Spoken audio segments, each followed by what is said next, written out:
Donc lorsque je flingue, c'est toute ma putain de nation qui flingue avec toi. Tu vois ce que je veux dire? Welcome back, everyone. This is Puda with 3 rounds. Coach Terry, he's out. Oh, yeah, he's out. He'll be back. But today we're going to go all the way to California, Riverside specifically. We're going to talk to a boxer who just competed at the youth division, youth male division, and is looking to transition. We'll talk a little bit about that. And he's already here, so let's just jump right to it. Hey, Champ, how we doing? Good. How are you? Good. Hey, I appreciate you taking the time to chat with us here for a little bit. I'm sure you're probably training at this moment, or sparring, or whatever, because boxing never stops for sure. Yeah. So go ahead and say your name, city and state, and the name of the gym that you train at. My name is Paolo Barredo. I train in Riverside, but I live in Walnut, California, and my gym name is Rain Cross Boxing. Okay. So first question I like to ask everybody who jumps on is, how do you get started? How do you get involved with boxing? So when I was young, my dad just put me in boxing just like to defend myself and like to stay off of video games and stay in shape. But I ended up taking it to the next level. I started beating up like all the kids I used to spar. And from there, I fell in love with the sport. And then ever since then, I just fell in love with the sport, and now here I am. Okay. So you started very young. Did you do any other sport? Was it just boxing? Or did you try something else? I tried like many sports when I was little. I tried soccer and wrestling, but I liked boxing, and I was already too involved in boxing at that time when my dad tried putting me in different sports. It's like a very jealous sport. If you're gonna be put into it and you want to take it very far, what's it called? You gotta give it your all, not just like not be able to do 2 sports at once, and that's yeah. Okay. And so when did it start becoming more of just kind of learning sport and defend yourself? When did it start to become something that you said, okay, you know what, I probably gonna focus on this a little bit? Probably once I started like competing, that's when I my dad and my coach started to notice like I'm really good, and I could probably take it pretty far. Okay, so walk us through that. Being in the gym, training, sparring or whatnot. It's different when you go compete, even locally, right? At a smoker or whatever. Yeah, because you got an audience. So tell me a little bit about that, your experience, and did you get back in the gym right away after that? Well, when I was younger, obviously it's different. It's like in front of a crowd, and all the nerves, all the adrenaline, and after my fights, I usually get back in the gym like a week after. I'll take a week off, go back to the drawing boards if I lose, or if I win, I'll take a little break, and then I'm back in the gym right away training. Just like this past nationals, I took like a week off, and then now I'm just starting to get ready for camp for my pro debut. Awesome. And yeah, that's something that after this tournament you had mentioned about going pro. So we're definitely going to touch on that. So this is it's kind of like your farewell to the amateurs per se, because you kind of did the whole amateur career. And how many bouts did you end up accumulating in the amateurs? I think I had like 106, 110 somewhere. Something around that. Okay. Which, I mean, it's a good amount. We have a lot of boxers that jump on here, and it's not rare to have 100, 150, 200 bouts even, especially when you start so young, and you're very active. Out of those 100 plus bouts, do you have any bouts that stand out to you? Good wins, maybe one that you learned a lot from? Probably I fought. I don't know if you've heard of him. I have 3. I fought Emiliano Alvarado. I think you follow him. Yep. Instagram. I fought Jordan Fuentes. Yep. And then, of course, in my last nationals, I fought Marcus Luther.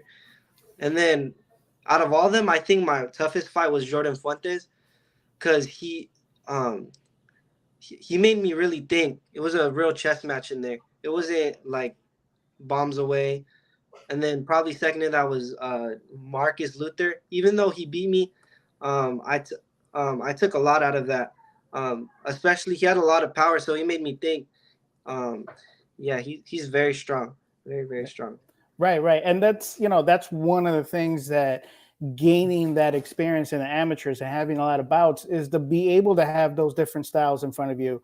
Some are quicker, some are more aggressive, some have a lot of power, and to be able to deal with that, especially jump into the pros where, taking a loss is a little bit tougher than Yeah, in the amateurs. It's like, okay, when's the next tournament, right? You yeah, just kind more of get. more of an experience. Yeah. Most definitely. And those are the Jordan Fuentes about that was in the JOs last year, right? Like 2021. 2021. Yeah, Okay. 2021. Okay, because from the 100 plus bouts, you must have fought everybody within your Yeah, bracket. everyone. And uh, what kind of what do you think? What kind of lessons are you going to be taking from the amateurs to go ahead and that you think might help you as you make that transition over to the pros? Um, Probably just for from the amateurs, I feel like it's a lot quicker pace in the amateurs than in the pros, but um, probably just to like I like even in the amateurs, I like to take my time in the amateurs. So I think my style will definitely transition more well into the pros. Definitely, definitely, and we do see that often with some boxers that have a style. We call it more of a pro style, but essentially it's a slower pace, and sometimes that's not very. It's not a good strategy sometimes for the amateurs because it's all Yeah, about punches and punches yeah, and yeah. output and all that stuff. So, um, okay, what's the name of the gym? You said. Ring cross boxing in Riverside. Ring cross Rossi. Okay, so tell us a little bit about the gym. Is there any other boxers that travel with you and competed nationally, or coaches? Tell us a little bit about the gym out there. Oh, my coach is actually watching right now. He's in the comments, I think. Oh, Uh, okay. Shout out to Coach yeah, Henry. my coach Henry, that's the main coach there, and then I have Coach Rashad, and I also travel with my little like the my little friends that from the gym, Isaiah Hughes and Okay. Ivan Bradford. I also travel with Damian Espinoza. I think that's his last name. But yeah, that's my main sparring partner. My gym, Damien. Yeah, he always helps me get ready for the fights. Awesome. And you said they're younger than you. Oh well, the not uh, Ivan and Isaiah are younger than me, but Damien's like 22. Okay. Okay. So gaining all this experience, going to nationals, picking up, national titles, all that. Do you see some of the younger boxers in the gym kind of come up to you and they want to be in your position at one point with winning and doing all that stuff, and then when they do come up to you, what kind of things are you telling them? Well, I give them advice that even win or lose, just take. It's just an experience. Just try to take as much as you can out of the fight. It's just really a good experience, and someday if they want to take it as far as me, if they just stay consistent and work hard, they'll get there. Okay, definitely, definitely. It let's get into preparation, right, for Mhm. tournaments. These are week-long tournaments. The brackets and the weight divisions that you had Mhm. competed in are always super dense. There's a lot of competition. You're probably competing 5 days a week, the whole 5 days. So tell us, walk us through a typical day to, camp. Like how are you getting ready? You sparring often? How does it change when the tournament's getting closer? How does Paolo get ready? Well, usually it starts off. It's hard when I'm in school because I'm about to be a senior, but during school time, after school around like 3, I'll go to the gym at like 5, and well before that I had run like 3-4 miles, and then after when it's gym, it's like 5. I'll get like 20 rounds on the bag, and I'll spar on Monday, Wednesday, Friday. I'll spar 3 times a week for 6 rounds. Strength and conditioning, and all that is just part of the process. Okay. Uh, Specifically on strength and conditioning, because it's more of a newer kind of element to the whole Yeah. boxing preparation. You have somebody that's specifically dedicated to that. Some coaches kind of just implement it as part of their training. How do you guys set up? Do you guys have somebody specific, or is Coach Henry and them are they kind of filling in that role and giving you some of those strength conditioning I reps? usually I usually have a separate from my coach Henry. I go to him Monday, Wednesday, Friday, and we lift weights. We do a lot of band work, sprints, explosive works, ball slams and sprints, and it's separate. But at the gym, Coach Rashad, my other coach, Mhm. he will do like a bunch of abs and even more sprints. But um, that's like every day. Got But it. my other strength and conditioning coach, we do it Monday, Wednesday, Friday, and then my everyday strength and conditioning coach, we do like every day. Okay. And was this with the strength and conditioning aspect of it? Was that introduced? When was that introduced, or have you always had that kind of aspect as part of your training? Oh, that's always been an aspect of my training. Ever since I was like 6, my dad would be in the gym late, like past 10. Um, but then my dad got tired. He got tired. He was like, I'm gonna hand this over to someone else, and but that's always been an aspect. Awesome, awesome. No, that's good. Just because you especially in the amateurs, you have to have that motor, right? Yeah. You have to start and finish quickly. Some of these bouts are so close that just a few exchanges is really what Hmm. determines Hmm. who gets the round, and you only got 3 of them. So uh you know but there's probably a lot of things. Well, let me ask you this: what is your absolute favorite thing about this sport that you love to do? Training, competing, like what keeps you coming back? Because this is a sport that you're getting punched. You're trying to Yeah. avoid doing that. So what do you like about it that you come back to it all the time? Man, just the lifestyle, everything. I'm in love with everything, and then most of all, I like fighting. I like fighting people, um, and just putting on. I'm at the end of the day, I'm an entertainer. I like entertaining people, and I like putting on a show for people, and yeah, I'm just in love with the whole lifestyle. There you go. There you go. And putting up a show. I mean, that's essentially more critical now to Yeah, the level that you're trying to get into. yeah. Especially nowadays with social media and all that stuff. So, uh, well, let's go to the other side of that. What is the absolute thing that you don't like about boxing? I mean, I know we had some boxers here. They hate running. Mhm. Cutting weight is always an issue. Like, what is the worst thing that you like? You say, you know what, I can do without that. I feel like a lot of boxers could, and like any combat sport could agree with me. It's like cutting weight. That's the part people don't see most of the time. The struggle fighters go through, cutting like 20 pounds just to fight one day. But for the amateurs, you have to fight like 5 days and um, make weight every single day. So it's a struggle. That's one thing I'm very excited for. Like when I turn pro, I only weigh in once, and then I get a day. It's like the day before, so I get a whole day to rehydrate. Mhm. Can't wait. I can't wait.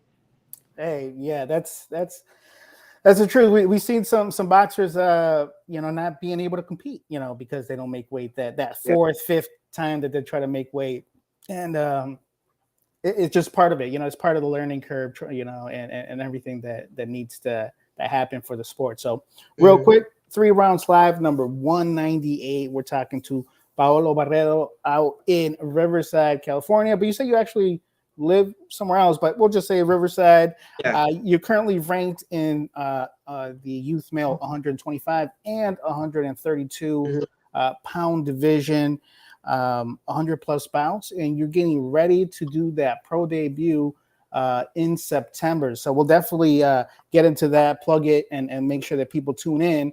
And it's one of those things that uh, I've seen you compete a lot of times. I know Coach Terry has seen you compete plenty of times. But if somebody hasn't seen you compete, how would you describe yourself? What kind of a boxer are you? What's your boxing style? What are you trying to do when you get in the ring?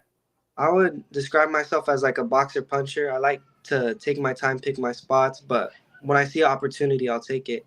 Um, and I'm a right-handed, and I like if I'm fighting a lefty, I like coming with the lead right. I mean lead right. But yeah, I consider myself like a boxer puncher, and but sometimes yeah, when I need to put the pressure, I'll put the pressure, and I like to entertain the fans. There you go. There you go. Uh, so one aspect that I was going to ask you, since these tournaments are week long, right, and they do happen, you know, uh, 4 times in a year, so every couple of months there's already something happening. You mentioned that you have to balance school and all that Yeah. when those are happening. So how are the teachers? Are they encouraging? Are they supporting? Because you got to leave, during some Yeah. exams or whatever. So how the teachers treating you? Are they supporting, or are they not so much? Uh, I've gotten like mixed feelings from the teachers. Some like they think I'm just doing it as a hobby. They don't really understand this is like I'm trying to do this as a career. But a lot of most of my teachers, yeah, they support me. They even watch my fights live on the broadcast. Awesome. But yeah, most of all they support me. Okay, and that's cool. I mean, this is obviously the sport is not part of the school system, or at Hmm. least in the overwhelming majority. I think there's a couple here and there in a couple high schools, but it's a sport that you have to go out and look for, right? And you have to make an effort to go to the gym and do all that stuff. Where at school, it's right there. It kind of makes it a little bit easier to do all that. Um, this sport, aside from just like you said, how jealous it is as far as the time that you have to put to really learn the craft of it. It's sometimes it's you don't want to go out and do your miles, right? It gets a little bit tough. The you continue going in the camp. The camp's already 4 or 6 weeks in or whatever. And it gets a little bit difficult. When you do get some of those moments of hesitation or just maybe not willing to do some of the things, what keeps you going? What makes you go out and run those 3-4 miles or go in and do that strength and conditioning session? Like, what keeps you going when it gets a little harder to do so? Um, what keeps me motivated? Well, I'm just thinking about what my other opponents are doing. If I think they're running or they're working harder than me, um, like I want to be working harder than them. And then I'll see my little cousin. He's also you should keep an eye out for him, Vincent Barredo.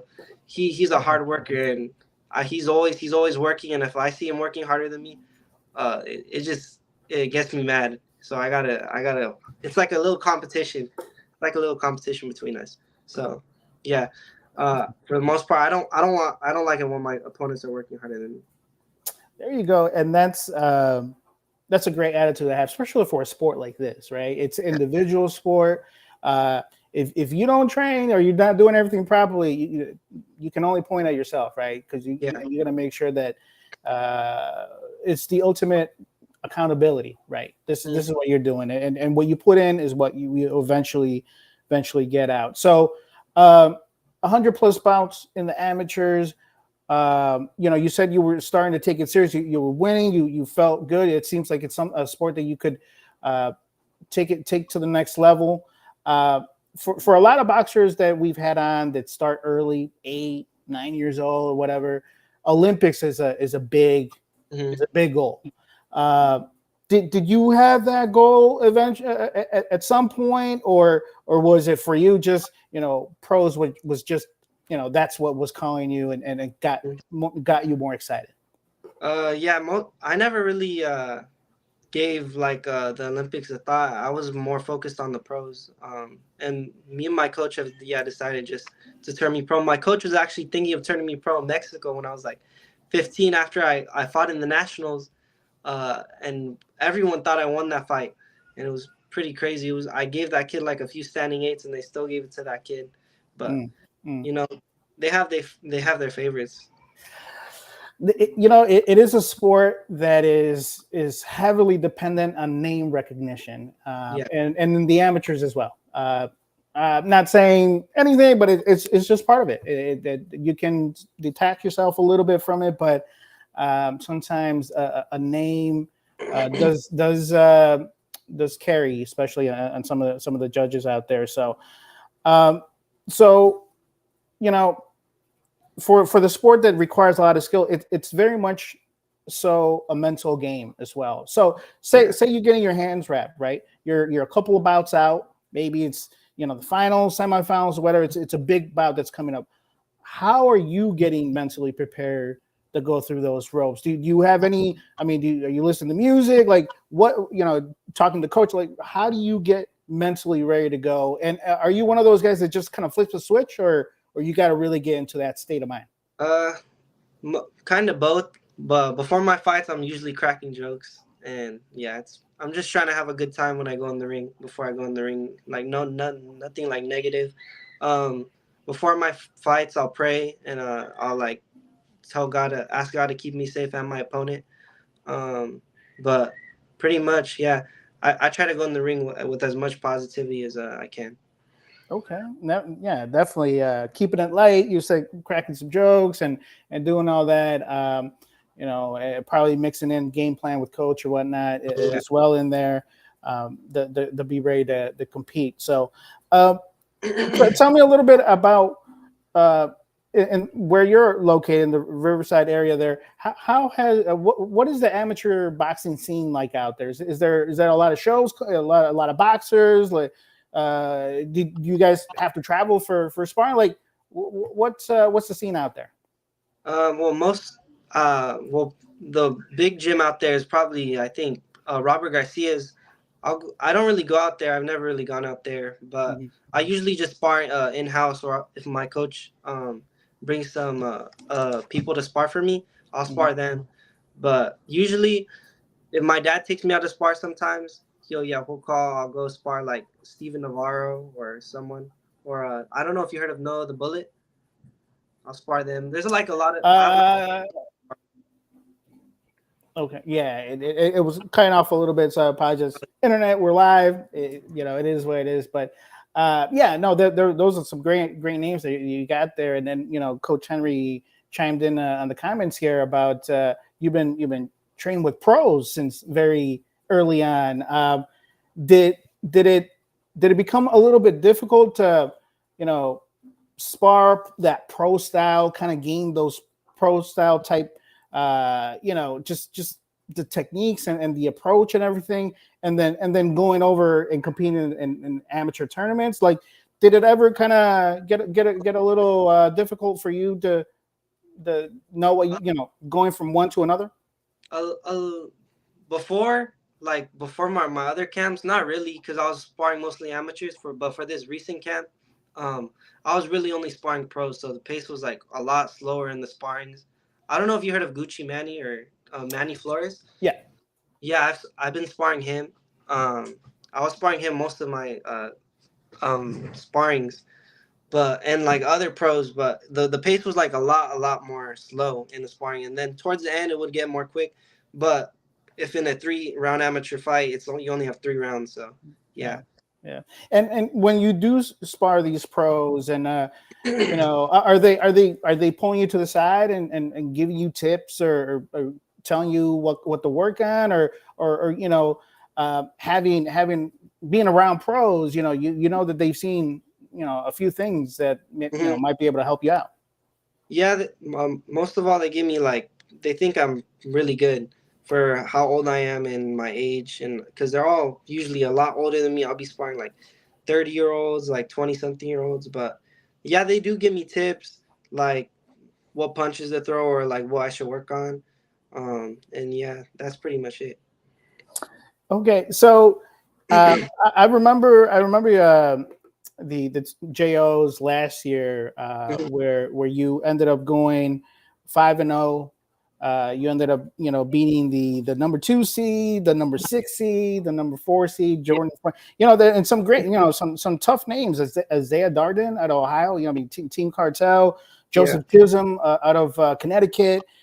Jordan Fuentes, he just won the Olympic trials at 125. Yeah. I mean, just walk us through a tournament like that, and how, you know, sometimes they say the first bout is the most difficult because, you know, you're going to get the rust off or whatever. Maybe you get a little bit of butterflies in the first bout. Like, Yeah. how do you go through a tournament like that and make sure that you're ready, you know, the peak at the right moments to be able to stand at the top of the podium? Well, I feel like most of it's mental. Definitely going into it is mental. But from this last nationals, I feel like I had more trouble for my first fight. I felt like I had to knock a little rust off because the last fight I was like, I think it was like like a 7 months from my last tournament or something. Mm-hmm. I felt a little rusty, and then I felt better, a little better the next day. But most of it's mental. Like, you can't, if you're fighting like a big name, you can't let that get into your head. Like when I fought Darden, I knew I was better than him, and I knew I was better than him. Going into the ring, I fought him before. I already knew I knew what to expect. When you go against these big names, you just can't let it get into your head, but you also don't want to underestimate. Underestimating is a bit like you can't underestimate no one. Yeah. Definitely. We had a little delay there, but yeah. Yeah, definitely the approach of, you know, that's why, like they say, that's why they fight the fights, right? The record might say they're not seeded, whatever the case may be, but then you know, that you got to go out there and perform, right, and compete, Yeah. and do all that. So, but you know, one of the things that the amateurs does get you kind of prepared, or it's part of the learning process. You know how they say trust the process. Yeah. Part of the whole thing is dealing with setbacks, right? I mean, you put in 4 or 6 weeks. You know, you're prepared to win. You see yourself mentally. You know you could win, and then maybe a decision goes the wrong way, Yeah. or whatever the case may be. What are those conversations like? What's that ride home like? You know, what are you taking out away from some of these setbacks that to make sure you're getting the right things from it, learning from it, but it's still, you know, it's you know, you're in a stadium, you're maybe it's a finals or whatever. How do you deal with some of these setbacks when you don't get that outcome that you have been working for? You know what? You win or lose, it's just in the amateurs. It's mostly just an experience. But I'll try to think about what if it was something I did in camp, or what in the fight, what I could have done better. Um, if the weight cut was bad, there's a lot of factors that play in the part. But I'll try to like after my fights, I'll try to rewatch my fight to see what I could have done better. Uh, and most of it, if in the amateurs, I threw it to the back of my head, and I would be focusing on the next tournament already. Got it. Yeah, you kind of you know, take the experience. You know, even if you win, take the medal, take everything. But really, that's already in the history, right? You got to go and get the next tournament and get the next one, because like you said, you know, maybe someone who didn't win, he's already, you know, like we just had Damon Flores on earlier this week. You know, if he doesn't win, you know, he's on the plane, he's back in the gym, right? Because he knows that it's the next one, and that's what keeps the whole sport as a whole very exciting to follow, because the performances and the quality of boxing is just continues to excel, you know. And for yourself, putting yourself against some of the best boxers in that weight class, you know, the youth 125, 132 has always been a packed division, and then be able to get wins and learn from that is will be valuable, especially when you jump over to the pros. So talking about the pros, when obviously you've been around the pro game probably since the beginning of your boxing journey, but when did you, as Paolo, when did you decide, you know what, pro, you know, I think I want to make that pro jump? When did you say that? Was there a specific moment, specific bout, or did it just kind of grow and just the natural next step to do? Probably when after the tournament I won, my very last nationals tournament I won, I knew I wanted to just do two more because I was already kind of getting tired of the amateurs. Just it was kind of draining. I already feel like I had all the like I got enough experience from the amateurs. But yeah, me and my coach decided, yeah, it was probably time I feel ready. And then from there just build me up into the best pro fighter I could be. Awesome, awesome. Okay, so let's talk about this pro bout coming up. I want to say that it's September 28th. Yeah. Is that when it's happening? So how did that whole thing come about? As far as because that's a whole different animal. It's a whole different sport, the pro Yeah. game, right?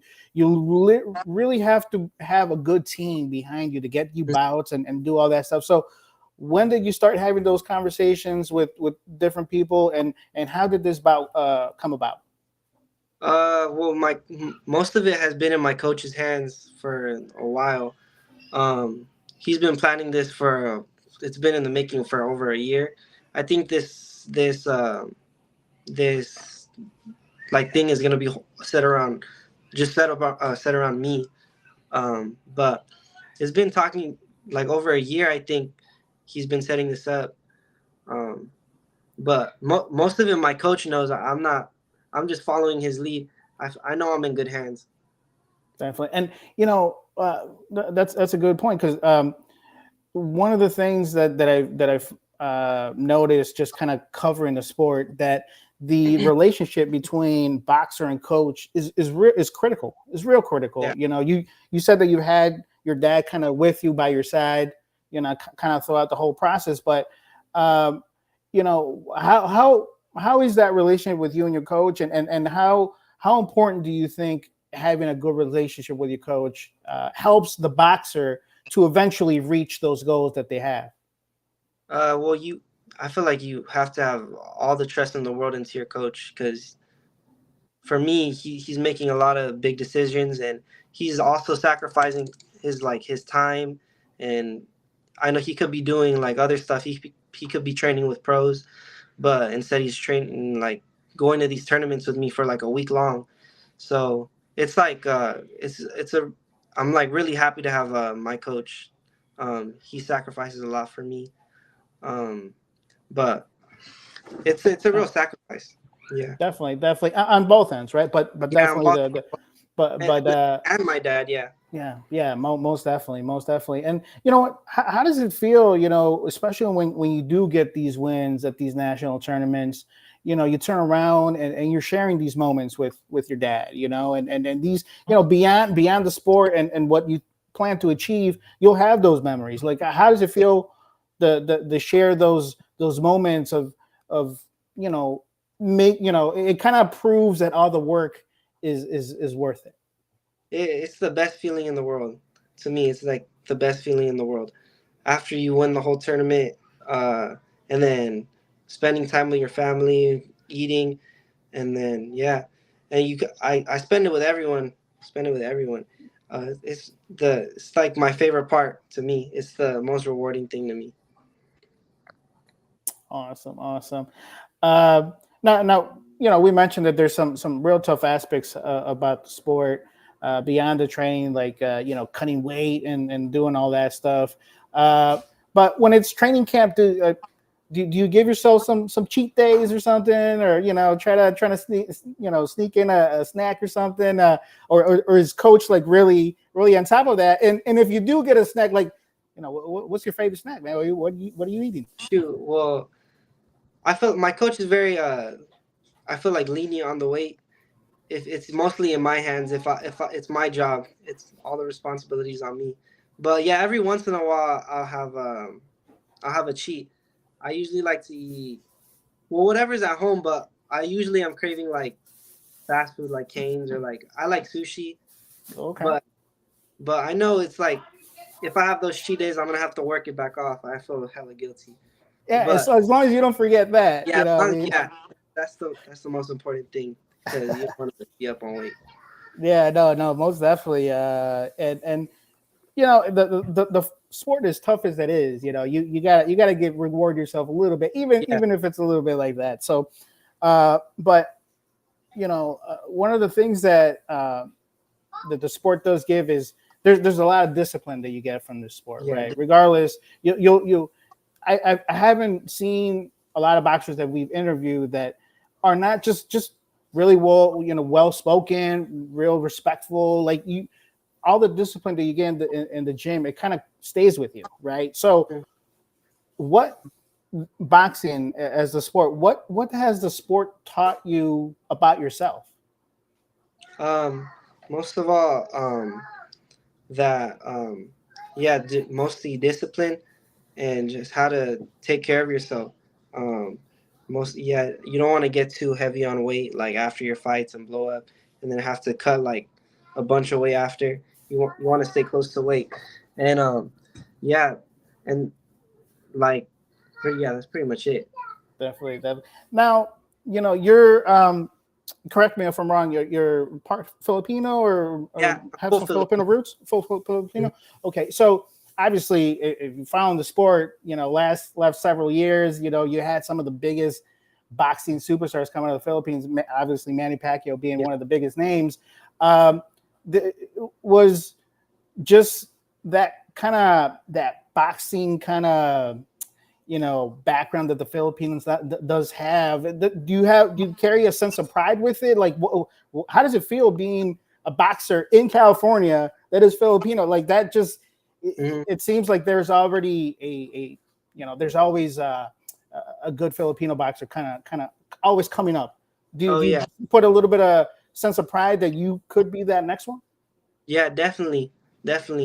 I know I'm gonna be that next one, but yeah, there's a lot of people trying to compare me, like, am I gonna live up to whatever Pacquiao was? But at the end of the day, I'm my own fighter, and I'm just gonna try to do what I want to do, and yeah, but there's definitely a sense of pride, definitely.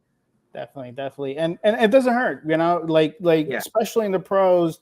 um Everybody's trying to figure out some sort of hook or niche that really make it accessible and relatable to fans, right? Because they want to get behind somebody, and that could, why not you, right? It's one of those things. Um so in knowing that you were already going to go to the pros hmm this year, this last tournament, you competed at the summer festival. You also competed at the national open earlier this year. What were you trying to get from these last tournaments that you knew you were pretty much done with the amateurs? But was it just more experience, or what were you trying to get from those last tournaments you competed at? mostly just experience. Just trying to fight as much as I can before I turn pro, get as much experience. I knew it was gonna be the end of my amateur career. So I was pretty sad. It's pretty sad, but I tried my best to take it home. But I mean, I fought some good fighters, so um, I give my all, and that's all I could do. And I'm happy with my amateur career. Awesome. No, that's you got national titles, 100+ bouts of experience, and like you said, you compete against some of the better amateurs in the scene that I'm sure we'll definitely see in the pros as well. So, real quick, 3 rounds live, number 198. We're talking to Paolo Barredo out of Riverside, California, currently ranked at youth male 125 and 132, but he's getting ready to go to the pros. You're going to go to the pros and start collecting checks, right? It's not going to be no headgear's off. Everything's gone. So, and it seems like you've really been kind of just preparing yourself for that. It seems like you already had that plan and kind of just did the rest according to that. So, say you had you were on a table, and sitting across from you were Matchroom, Golden Boy, Top Rank, the big promotions.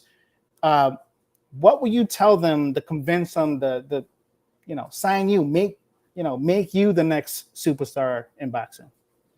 You know, well, I'd obviously tell them my resume, over 100 fights, national titles, um, and I would want to let them know that like what kind of person I am, and try to sell myself, like try to be as charismatic as possible. Um, make myself sellable to them, and yeah. But most of it, I would want them to see me fight. Most of all, like put me in the ring and see what I could do.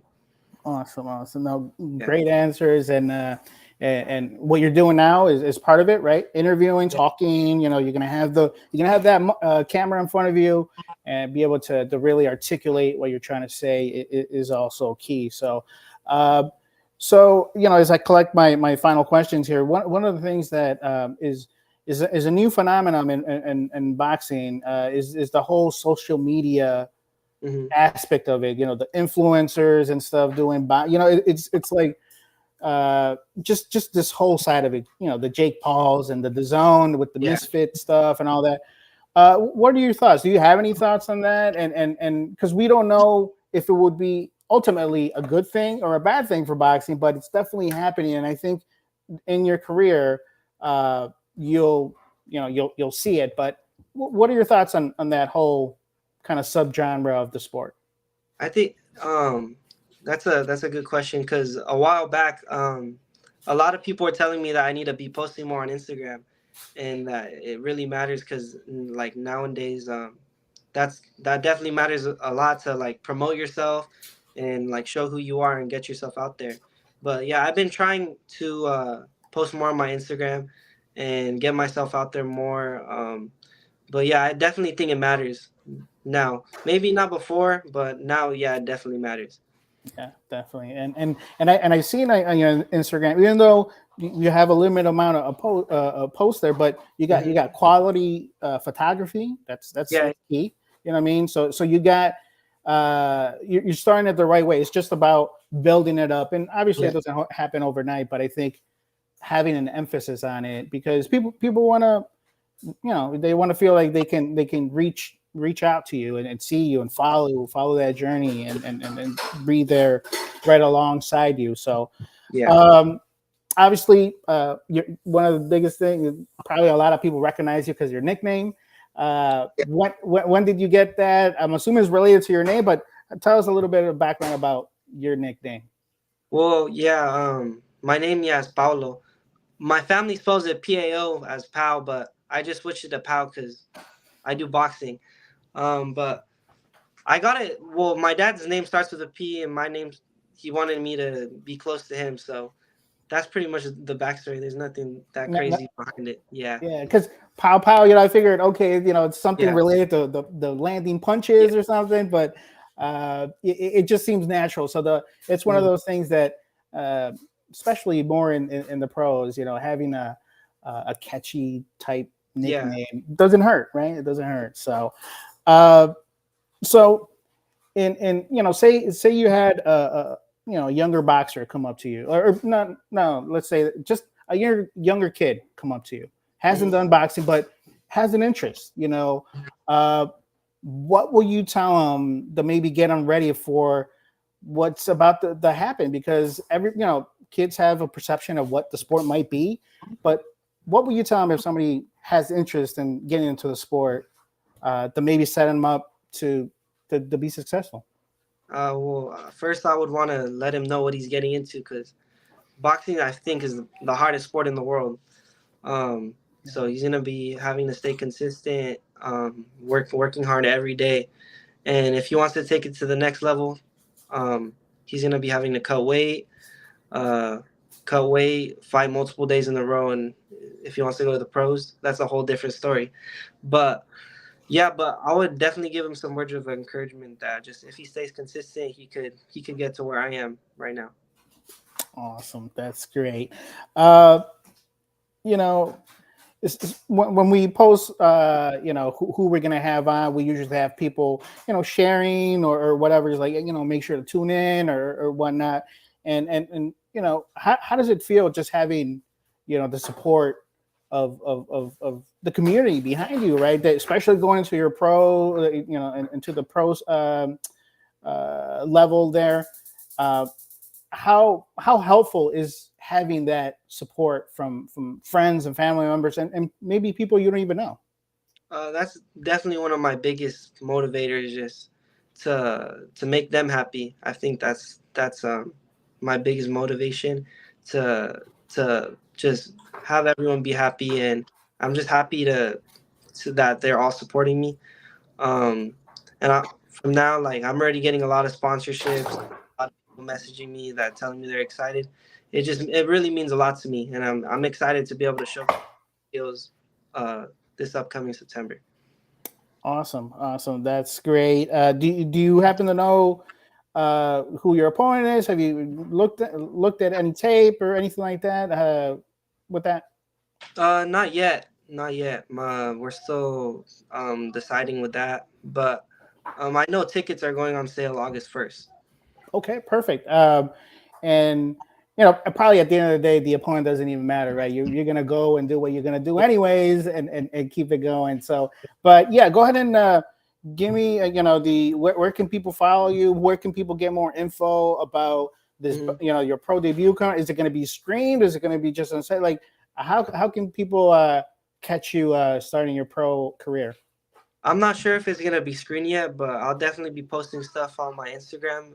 My Instagram's at Paolo Barredo, POWBARREDO, and I'll be posting on my main feed and on my stories. I'll keep everyone updated. Um, but if you also want to keep updated, you can follow my coach. I think it's Riverside Boxing, at Riverside Boxing. You can follow him. But for the most part, yeah, I'm gonna keep everyone updated, and I can't wait. I'm excited. Awesome. No, that's great. You put in the work in the amateurs. You went up against the best that were in your weight class and your age bracket, and got collected a lot of wins. Yeah, Got some national titles. So definitely ready for that next level. Go ahead and give your shout outs, your thank yous to everybody that has helped you get to where you're at so far. I want to thank God first for just giving me this opportunity to be here. I want to thank my coach Henry, Coach Rashad, everyone at the gym. uh, Ivan, Red, Damien. I want to thank my dad, my family that's supporting me, and all my sponsors that are sponsoring me for my upcoming fight. And yeah, that's pretty much it. Oh, and I want to thank the city of Riverside. I want to thank all the people at Walnut that are going to come to support me. At Walnut, yeah.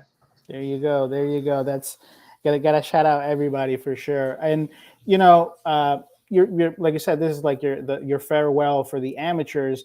Yeah. Now that you've kind of had the whole experience of running through it, if uh, Coach Harry does this question, but say you had a magic wand, and you could change anything in amateur boxing for the better, to make it a better sport for all the boxers that are coming behind you, all the young kids and everything.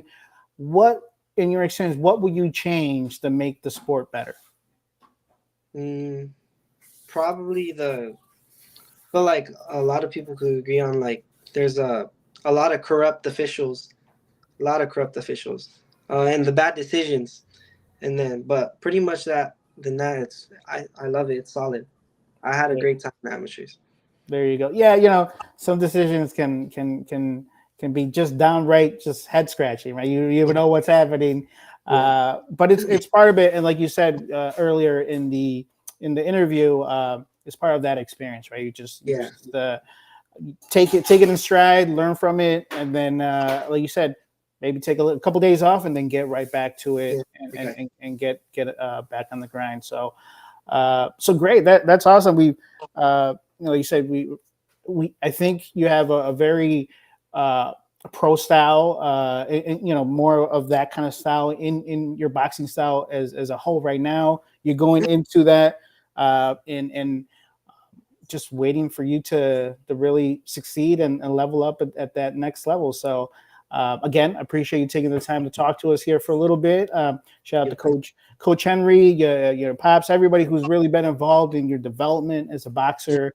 And then they're passing the baton on to you. Now it's you're going to be the main star right now, and Yeah, that's the type of stuff that will keep you in the gym, like you said, to make sure that you're not getting outworked by somebody else there.